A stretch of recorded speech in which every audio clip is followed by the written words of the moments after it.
Introduction: Why Emotional Intelligence Matters More Than IQ. Hello, everyone. I'm so thrilled you've picked up this book, Why Emotional Intelligence Matters More Than IQ.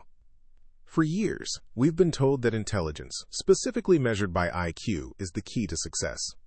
We've obsessed over grades, test scores, and academic achievements, believing they were the sole determinants of our future happiness and prosperity. But what if I told you there's another kind of intelligence, just as vital, perhaps even more so, that often gets overlooked? This book is your guide to unlocking that power, emotional intelligence, EI. You might be wondering, what exactly is emotional intelligence? Simply put, it's your ability to understand and manage your own emotions, and to recognize and influence the emotions of others. It's about being self-aware, empathetic, and skilled at building strong relationships. Think of it this way: IQ might get you the job, but EI will help you keep it and thrive. It's the difference between being a brilliant scientist who can't collaborate with their team and a good scientist who inspires innovation and fosters a positive work environment. It's the difference between knowing the right answer and knowing how to deliver that answer effectively, connecting with your audience, and persuading them to see your point of view. Throughout these pages, we'll explore the various facets of emotional intelligence, breaking them down into easy-to-understand concepts and providing you with practical tools and strategies to improve your own EI. We'll delve into topics like self-awareness, the foundation of EI, understanding your emotions, your strengths, and your weaknesses. Self-regulation, mastering your emotions, controlling impulses, and adapting to change. Motivation, using your inner drive to achieve goals, staying optimistic in the face of setbacks, and finding purpose in your work. Empathy, understanding and sharing the feelings of others, putting yourself in their shoes and building genuine connections. Social skills, building strong relationships, communicating effectively, resolving conflicts, and inspiring others. This isn't just another self-help book filled with empty promises. It's a practical guide backed by research and real-world examples. It is designed to be actionable. What will you gain from reading Why Emotional Intelligence Matters More Than IQ? Improved relationships, learn to connect with others on a deeper level, build stronger bonds, and navigate challenging social situations with grace and confidence. Enhanced communication skills, master the art of effective communication, both verbal and nonverbal, to express yourself clearly, listen actively, and influence others positively. Increased self-confidence, develop a stronger sense of self-worth, believe in your abilities, and overcome self-doubt. Better stress management, learn to manage stress effectively, bounce back from adversity, and maintain a positive outlook even in the face of challenges. Greater career success, enhance your leadership skills, improve your teamwork abilities, and achieve your professional goals with greater ease. The world's best companies recognize emotional intelligence as a critical key to performance, because people with a high EI are natural leaders. Happier and more fulfilling life. Ultimately, this book will help you live a more authentic, meaningful, and fulfilling life, filled with joy, purpose, and strong connections. So are you ready to embark on a journey of self-discovery and unlock the power of your emotional intelligence? Let's dive in. I am confident that you will find this book valuable and that it will empower you to create a better version of yourself and a more fulfilling life. This is the most critical skill you can develop for success. All right, get ready to feel the fire, because we're about to dive headfirst into something that will change your life forever.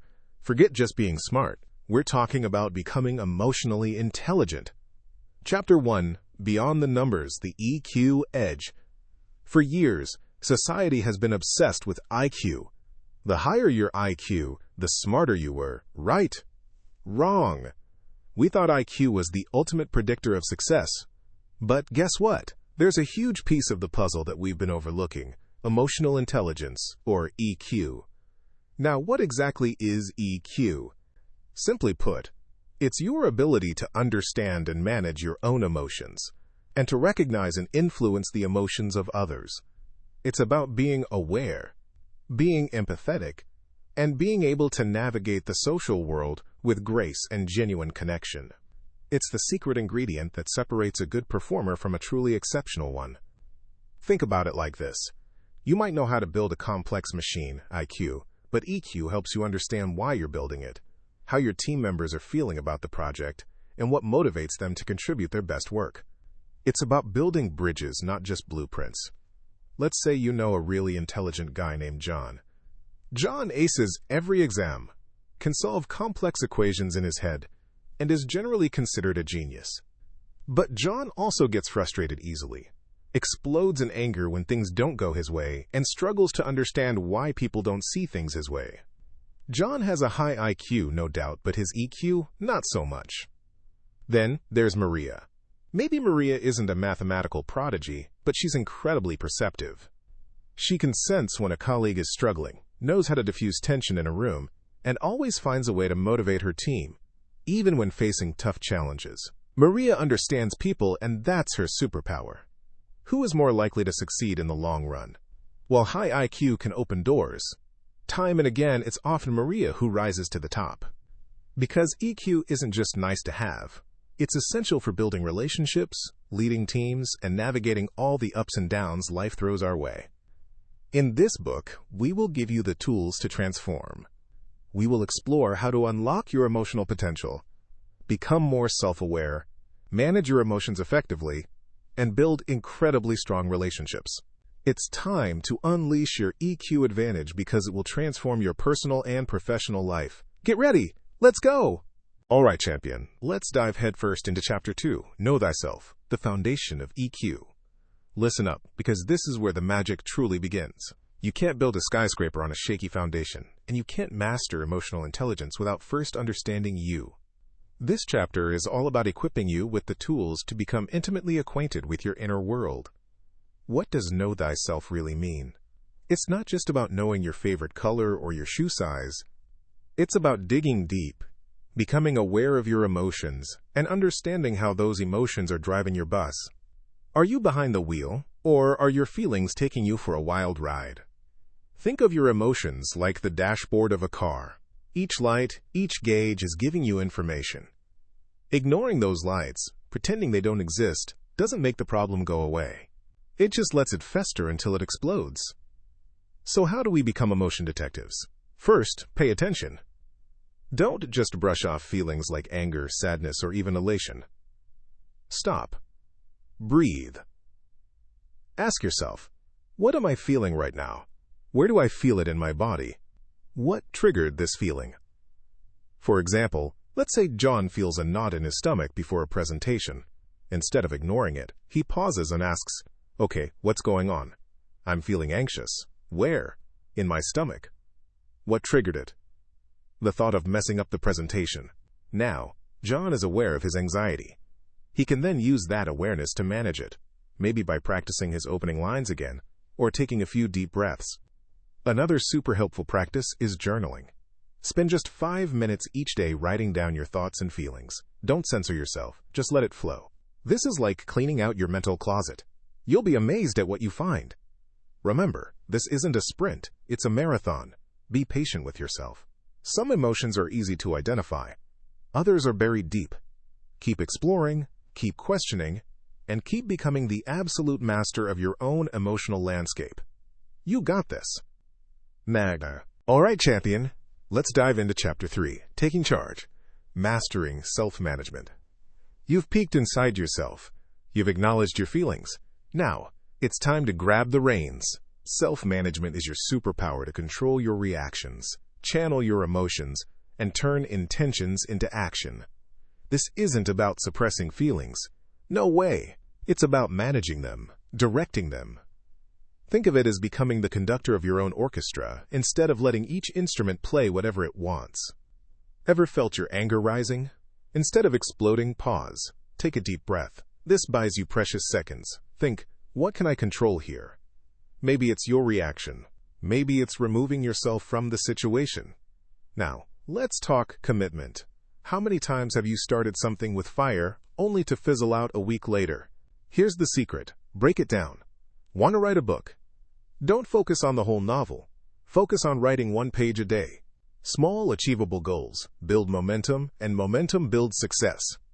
Life throws curveballs. That's a fact. Self-management helps you adapt. Imagine this. You were hoping for a promotion, but someone else got it. Disappointment is okay. But spiraling into negativity? Not helpful. Reframe it. Ask for feedback on how to improve. See it as an opportunity, not a defeat. Remember, friend, you've got this. Self-management isn't about being perfect. It's about being intentional, about making conscious choices that align with your goals. Start small. Pick one area, patience, organization, time management, and commit to improving just that. Celebrate every small victory. You're not just managing yourself. You're creating the life you deserve. Now go out there and own it.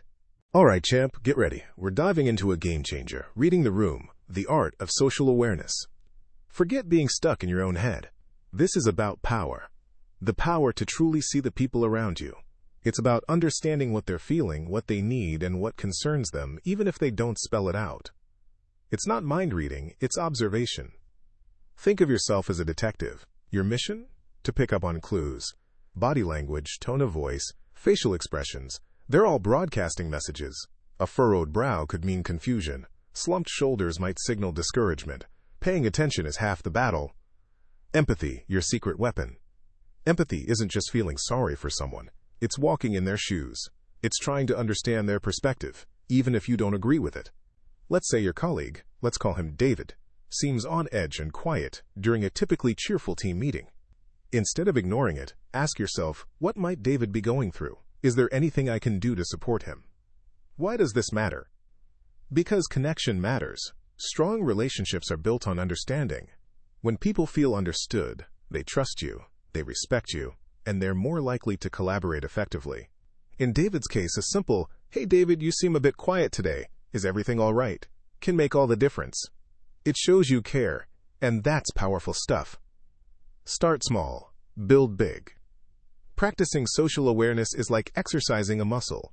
Start with simple observations. Watch people in a coffee shop or on the bus. Try to guess what they might be feeling. The more you practice, the better you'll become at tuning into others. So get out there, sharpen your senses. Observe, empathize, and connect. You'll be amazed at the impact this has on your relationships, your career, and your life. Go get 'em! All right, champion, let's dive into Chapter 5, Connecting with Others, Relationship Management. Think of your life as a vast, interconnected network. Every person you meet, every interaction you have, is a knot in that network. The stronger those knots, the more resilient your network, and the easier it is to navigate life's challenges. That's what relationship management is all about. Building those strong knots through intentional effort. Now we have already pumped up your self-awareness and self-management skills. You're awesome at understanding yourself and controlling your reactions. But remember, life isn't a solo mission. You need to connect with others to truly thrive. Relationship management is all about using your EQ to nurture and maintain healthy connections. This means mastering your communication skills.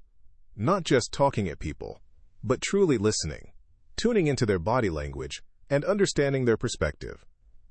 Think of it like this. You may have a coworker, James, who is always late with project deadlines. Instead of getting frustrated and blaming him, use your EQ. Maybe James is struggling with time management, or perhaps he's overwhelmed with other responsibilities. By actively listening, expressing empathy, and offering support, you not only help him meet deadlines, but also strengthen your working relationship. It's about effective communication. This is where conflict resolutions comes into play. Disagreements are inevitable, but with strong relationship management skills, you can turn them into opportunities for growth. And of course, it involves teamwork. Collaboration allows synergy among team members.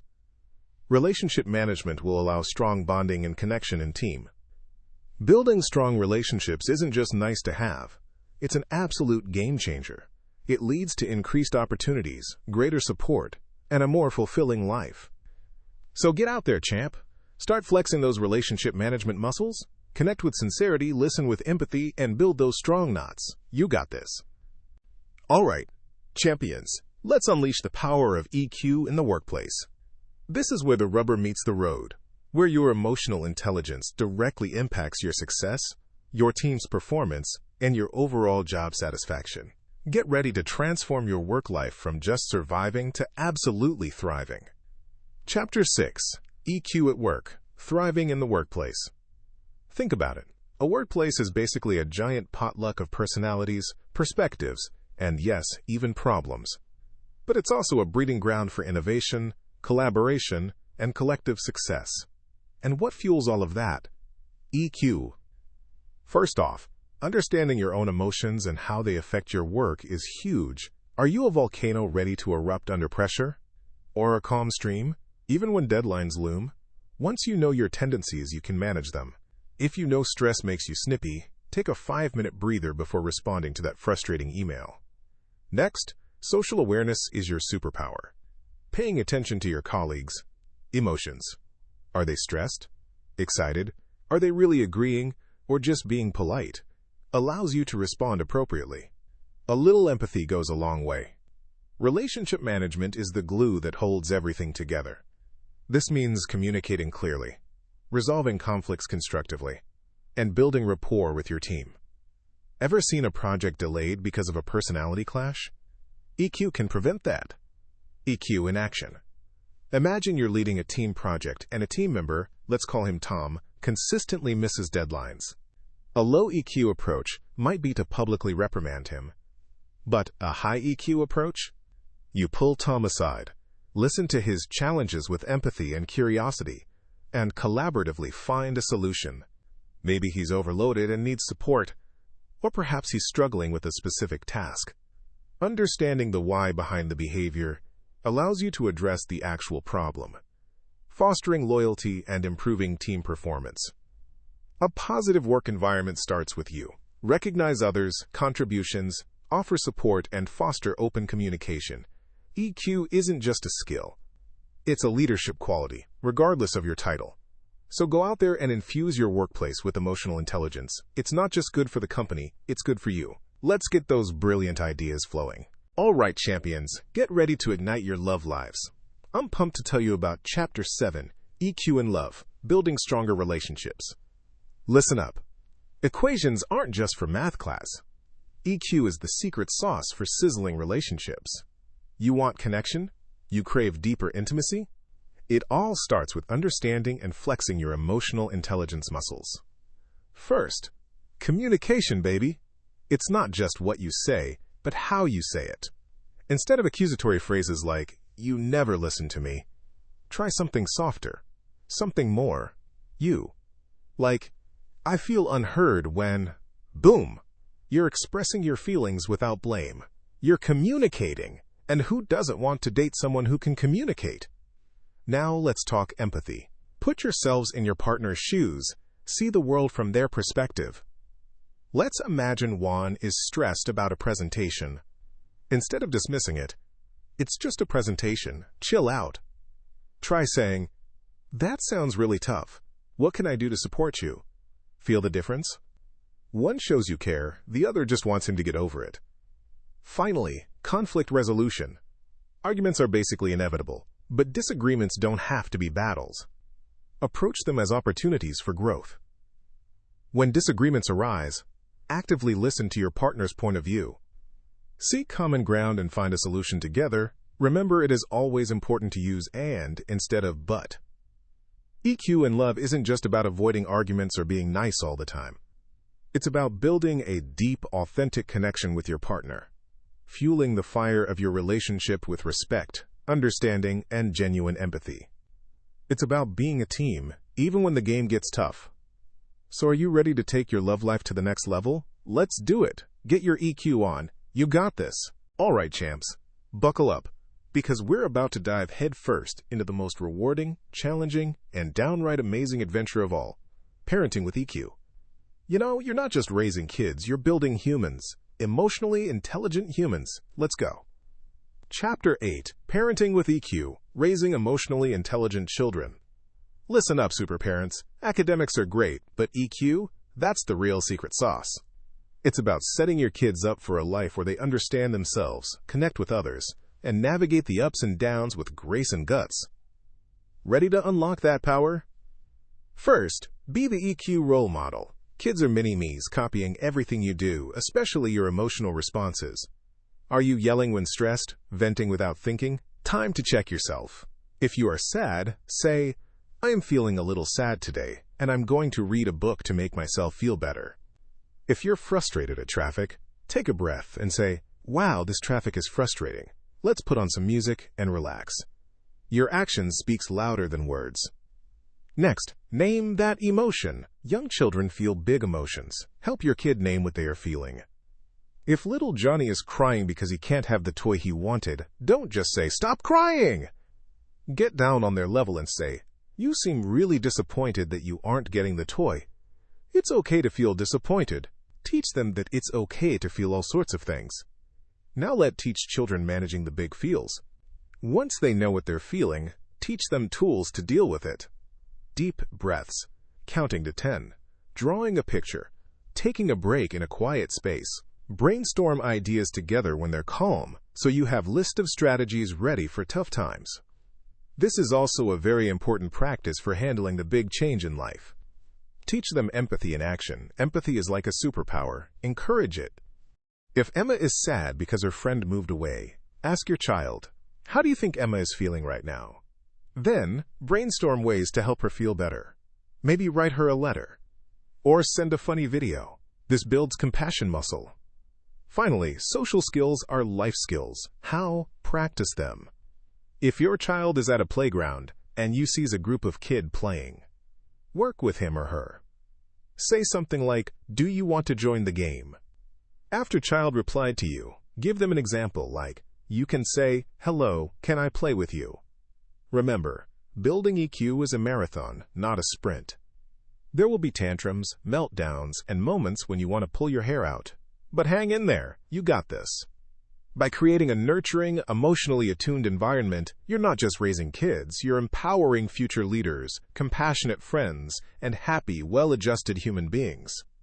And that's the greatest gift you can give. Go forth and EQ up your parenting game. The world needs it. All right, let's dive headfirst into Chapter 9, The Power of Empathy, Walking in Another's Shoes. Hey there, champion! Are you ready to unlock a superpower that can transform your relationships and the world around you? I'm talking about empathy. It's more than just feeling sorry for someone. It's about truly understanding what they're going through, putting yourself in their shoes, and seeing the world from their perspective. Empathy is the glue that binds us together. It's what allows us to connect on a deeper level, build strong relationships, and create a more compassionate society. It's like having a secret decoder ring that allows you to understand the hidden messages behind someone's words and actions. Now, there are different types of empathy. There's cognitive empathy, which is understanding someone's perspective intellectually. Then there's emotional empathy, which involves feeling what someone else feels. And finally, there's compassionate empathy, where you not only understand and feel someone's pain, but are also motivated to help. Imagine your friend Alex is struggling at work. Cognitive empathy would be understanding Alex is stressed because of a project deadline. Emotional empathy would be feeling Alex's anxiety and frustration. Compassionate empathy would be offering to help Alex with the project, or simply lending a listening ear. How do we cultivate this crucial skill? It takes practice, my friend, just like building any new muscle. First, listen actively. Put away your phone, make eye contact, and truly listen to what the other person is saying, both verbally and non-verbally. Second, ask open-ended questions. Instead of making assumptions, ask questions that encourage the other person to share their thoughts and feelings. Third, practice perspective taking. Make a conscious effort to see things from their point of view. What might be going through their mind? What are their concerns? Fourth, challenge your own biases. We all have them. Recognize your own assumptions and judgments, and be willing to consider other perspectives. Empathy isn't always easy. It can be challenging, especially when dealing with people who are different from us or who hold opposing viewpoints. But every small step you commit will make a world of difference. Start small. Practice empathy with your family, friends, coworkers, and even strangers. The more you practice, the more natural it will become. And watch how your relationships blossom, how your communication improves, and how you make a positive contribution to the world. So go out there and start walking in another's shoes. The journey will be incredibly rewarding. All right, get ready to rumble peacefully, because in this chapter, we're diving headfirst into conflict resolution. This isn't about avoiding disagreements. It's about turning those potential battles into opportunities for growth, understanding, and stronger relationships. Are you ready to unlock the power to navigate conflict like a pro? Let's go! Chapter 10. Navigating Conflict, Turning Disputes into Opportunities. Conflict. The word itself can make your stomach churn. But here's the truth. Conflict is inevitable. It happens in our families, at work, with our friends, even with strangers. The key isn't to avoid it, but to handle it with grace and, you guessed it, emotional intelligence. Think of conflict not as a threat, but as a signal. It's a sign that something needs attention, something needs to change, or someone needs to be heard. And when you approach conflict with that mindset, boom, you've already won half the battle. Active listening, here to understand. First things first, shut up and listen. I'm serious. Active listening is the superpower of conflict resolution. It means truly focusing on what the other person is saying, not just hearing the words.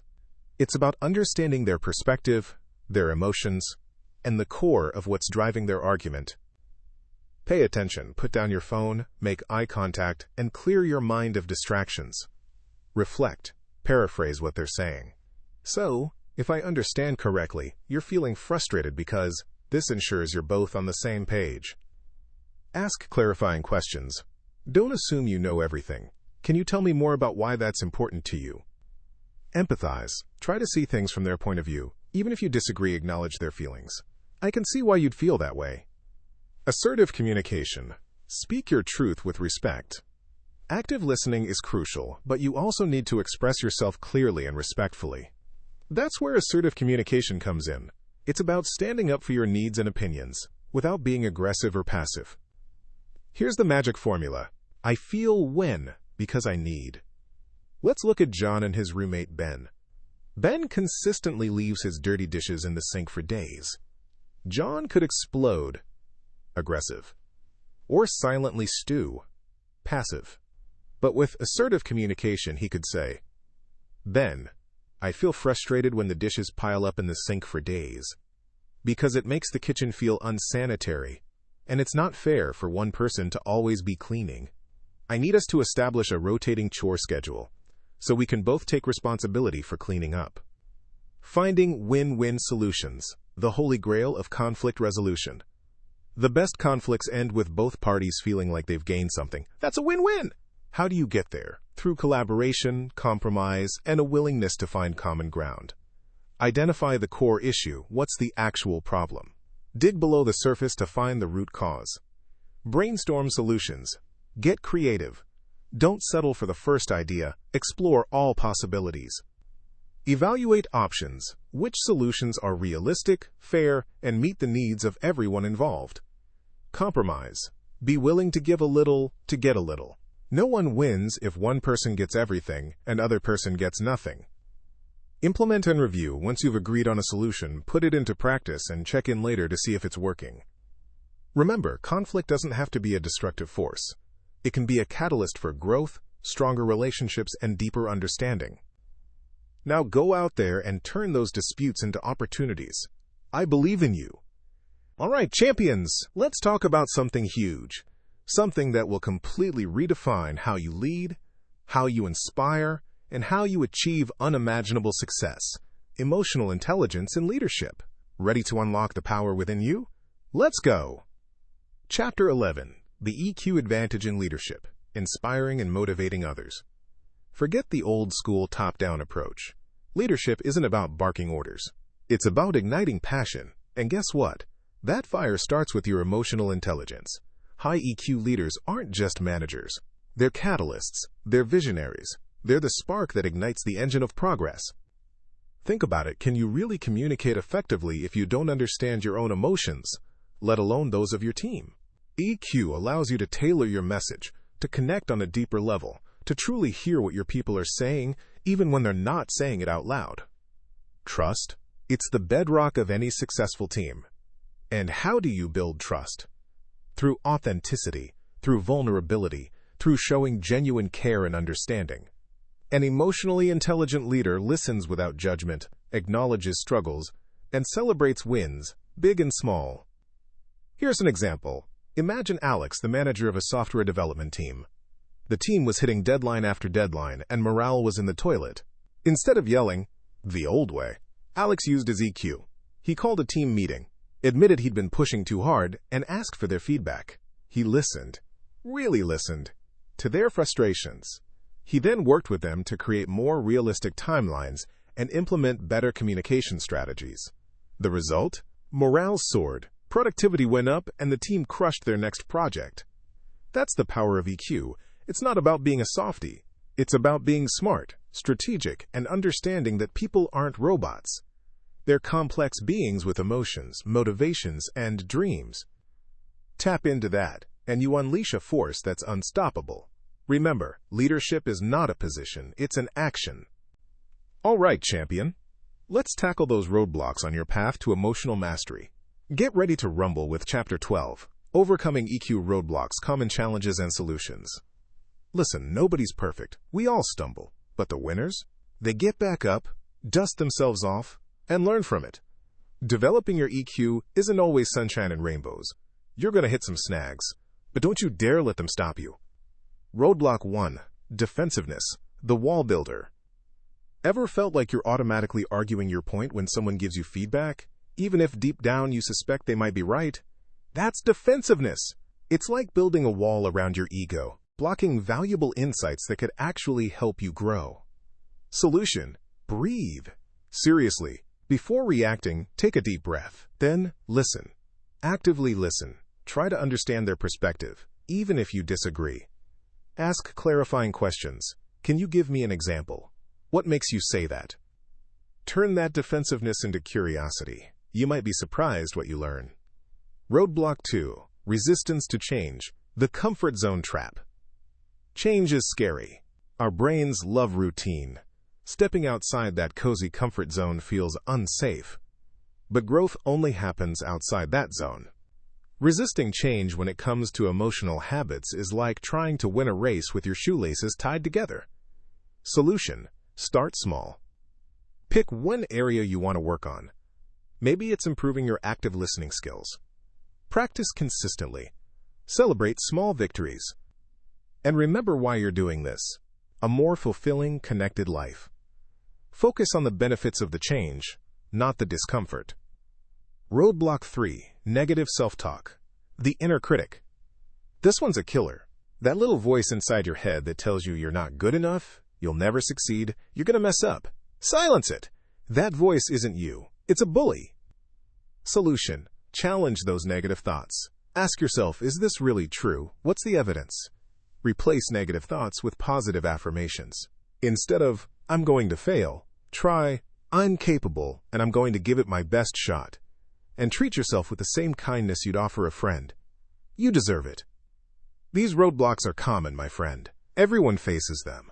But by recognizing them and actively using these solutions, you'll bulldoze your way through and continue on your path to becoming the emotionally intelligent, amazing person you're destined to be. Now get out there and conquer. All right, champion, let's dive into building resilience. Chapter 13. Building resilience. Bouncing back from setbacks. Hey you, ever feel like life just keeps knocking you down? Like every time you get close to the top of the hill, you slide right back to the bottom? Well, guess what? You're not alone. Life throws curveballs. The key is, it's not if you get knocked down, it's how you get back up. And that, my friend, is what resilience is all about. Resilience isn't about being invincible or never feeling pain. It's about having the inner strength to face the storm, learn from it, and emerge stronger on the other side. And guess what fuels that strength? You guessed it, your EQ. Think of your emotional intelligence as your resilient superhero suit. When things get tough, that suit allows you to handle it with grace. Let's look at how EQ equips you to deal with adversity. Self-awareness. When hardship hits, take a breath. What are you really feeling? Sad? Angry? Disappointed? Name it to tame it. Understanding your emotions is the first step to managing them. Imagine a runner tripping during a marathon. Instead of panicking, she acknowledges the pain, assesses the damage, and decides if she can keep going. Self-regulation. Once you've identified your emotions, don't let them control you. Don't let setbacks turn into self-destructive behaviors. Regulate those feelings. Develop constructive coping mechanisms like journaling, meditation, or intense exercise. Empathy. Sometimes, setbacks can really test our faith in the world. It's easy to get stuck in a why me loop, but it helps to connect with others and see your struggles as part of a shared human experience. Remind yourself that everyone faces tough times, and you are not the only one. Social skills. Don't be afraid to reach out. Talk to friends, family, or a mentor. A strong support system can give you the strength to keep going. Motivation. Remind yourself of your goals and stay positive. How do you cultivate some optimism? Think about all you've overcome in life and tell yourself, I can recover from this too. Let's remember this. Every setback is a setup for a comeback. It's a chance to learn, grow, and become an even more awesome version of yourself. Don't let failures define you. Let them refine you. So keep building that EQ. Keep strengthening that superhero suit. The world needs your resilience. All right, champions, let's talk about the long game. Chapter 14 is all about making EQ a lifelong habit. This isn't a sprint, it's a marathon. You're not just trying to get emotional intelligence. You're cultivating it, nurturing it, and watching it bloom into something powerful over time. Think of EQ like a muscle. You can't lift weights once and expect to be Hercules. You've got to work it, day in and day out, consistently challenging yourself. How do we do that with EQ? First, make it a daily ritual. Start small. Maybe each morning ask yourself, how am I feeling today? Name those emotions. Is it excitement? A little apprehension? Just acknowledging them is a huge step. Then, think about one person you'll interact with that day. Ask yourself, how might they be feeling? That's practicing empathy before you even leave the house. Then, throughout the day, when you face challenges, pause. Before reacting, take a deep breath. Ask yourself, what is really going on here? Is it just the situation, or is my own emotional baggage coloring my perspective? Seek feedback, and be open to it. This is huge. Ask trusted friends, family members, even colleagues, how do you think I handle specific situations? Really listen to what they say. Don't get defensive. See it as an opportunity for growth. Remember, even constructive criticism is fuel for your EQ fire. And finally, forgive yourself and others. Seriously. We all mess up. We all say things we regret. The key is to learn from those mistakes. Don't beat yourself up. Acknowledge the error, apologize if necessary, and then move forward with a commitment to do better next time. Extend that grace to others too. Nobody's perfect. The beauty of emotional intelligence is that it grows along with you. As you mature, as you experience life, your EQ will deepen and become even more powerful. So, keep practicing, keep learning, and embrace the journey. This is the long game, and the rewards are immeasurable. Richer relationships, greater success, and a more fulfilling life. You've got this. Chapter 15, EQ, the key to a more fulfilling life. All right, champion, we've reached the finish line, but this isn't the end. It's the beginning. You now hold the keys to unlock a more vibrant, meaningful, and downright awesome life. You've journeyed through the world of emotional intelligence, EQ. Learn to understand yourself, connect with others, and navigate the ups and downs with grace and power. Let's recap. We dug into knowing yourself, because if you don't know what makes you tick, how can you possibly steer your ship in the right direction? Then we conquered self-management, learning to control impulses and ride the emotional waves like a pro surfer. We got social savvy, learning to read cues and understand the nuances of human interaction. And finally, we mastered relationship management, because life's far more fun and successful when you're building strong connections. Remember Robert, the initially frustrated tech guy who learned to manage his anger through awareness techniques? He's now thriving, leading a team and inspiring others. That could be you. Don't let these skills fade into the background. They are not just ideas. They are tools to be used. They are the secret weapons you'll need. EQ isn't a destination. It's a journey. It's about continuous growth and self-improvement. There will be times you stumble, times you falter, but that's okay. Embrace those moments as opportunities to learn and grow even stronger. Use conflict as an opportunity to understand another point of view and connect on a deeper level. Your next challenge is your next step to a fulfilling life. You have the power to create a life filled with purpose, passion, and genuine connection. You can use it at your workplace. You can use EQ with your children to make them successful and happy too. Don't wait for the perfect moment to start. Start now. Start small, but start today. Invest in your emotional growth. Make it a priority, not just for your career. You should invest for your happiness. The rewards are immeasurable. Deeper relationships, greater career success, increased resilience, and a profound sense of fulfillment. And even you are not getting reward at first, don't worry, don't give up. Keep improving yourself emotionally. So go out there, champion! Embrace the power of EQ and create a life that truly sings. That's not just a better life, this is the life you deserve. I believe in you. Now go shine!